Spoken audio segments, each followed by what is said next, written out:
Algo estranho acontece quando você joga um game de terror japonês. Não é aquele susto barato, um monstro pulando na tela.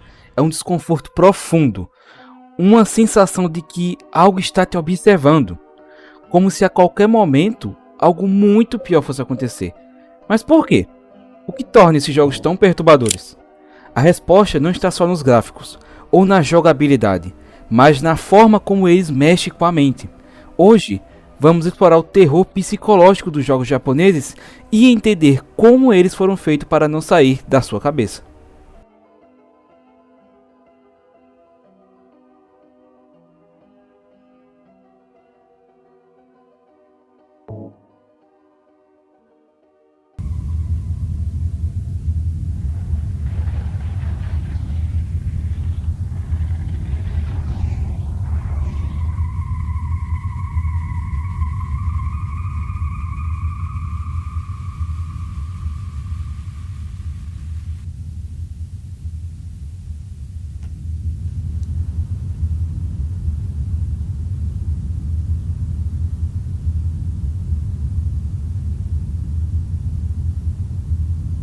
Essa cena do filme Cairo é muito assustadora. Sério, ver essa fantasma andando devagar até você é uma das maiores aflições que um ser humano pode presenciar.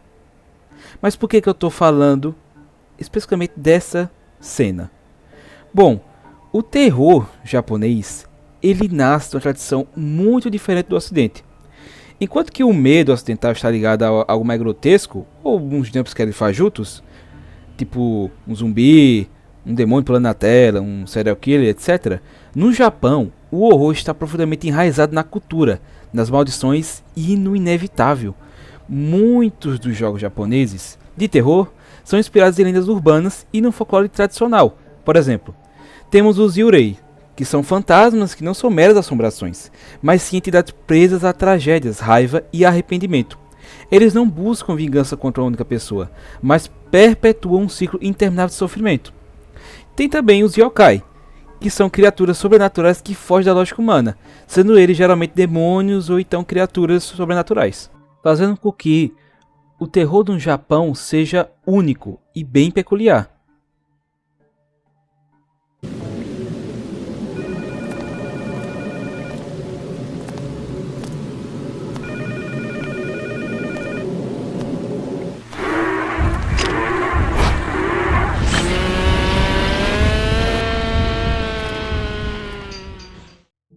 Depois dessa pequena cena desse jogo, você deve ter ou tomado um susto, ou pelo menos ter ficado aflito o tempo todo enquanto a personagem andava nessa rua nebulosa e escura enquanto a cabine tocava.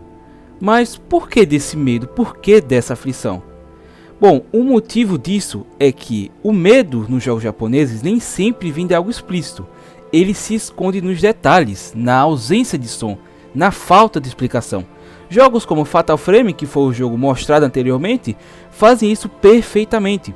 A trilha sonora é quase inexistente. Apenas o vento, passos distantes e de vez em quando um choro baixo ao fundo é escutado. Nada acontece. E é exatamente essa espera que destrói o jogador. Outro exemplo também é o jogo Siren. Os inimigos desse jogo não correm gritando para cima de você. Eles simplesmente ficam parados, observando. E o jogo te obriga a usar a visão deles como uma mecânica de sidejacking, fazendo você enxergar o horror pelos olhos da própria ameaça. E esse medo, ele é mais lento, mais corrosivo. Ele não depende de sustos fáceis, mas de uma construção gradual que vai deixando o jogador inquieto.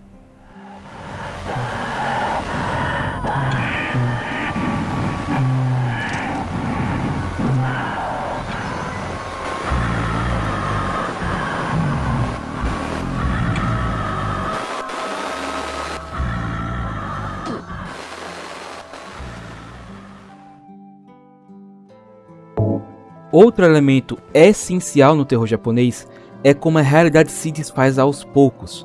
Jogos como Silent Hill 2 fazem isso de forma brilhante, transformando os ambientes familiares em cenários grotescos. Na primeira vez, tudo parece normal, mas então você começa a notar: as ruas estão vazias, mas apegadas. Os NPCs falam frases que não fazem sentido. o raio emite estática. Mas de onde vem esse som? O terror não é algo que você pode derrotar, ele simplesmente existe. E pior, o jogo te faz sentir que talvez no fundo você sempre tenha feito parte desse pesadelo.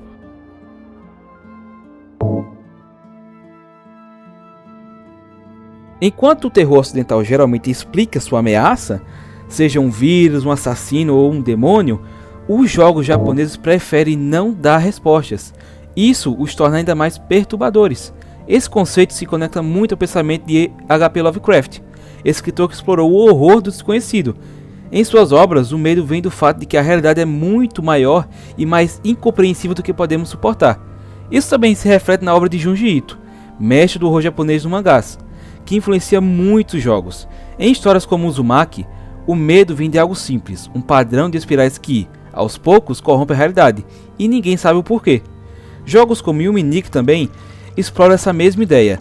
Nada é claramente explicado, você explora sonhos fragmentados, encontra figuras bizarras e nunca sabe se está no controle. O resultado é uma experiência que gruda na mente do jogador, mesmo depois que o jogo acaba.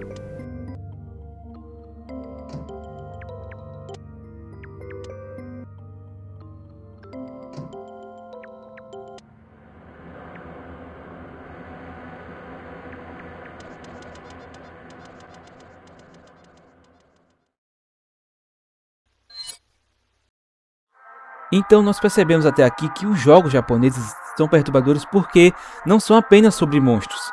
Eles são sobre atmosfera, silêncio, histórias fragmentadas e o medo do desconhecido.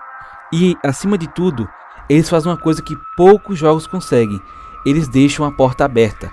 Você pode fechar o jogo, desligar o console, desligar o computador, mas a sensação de que algo ainda está te observando, essa fica.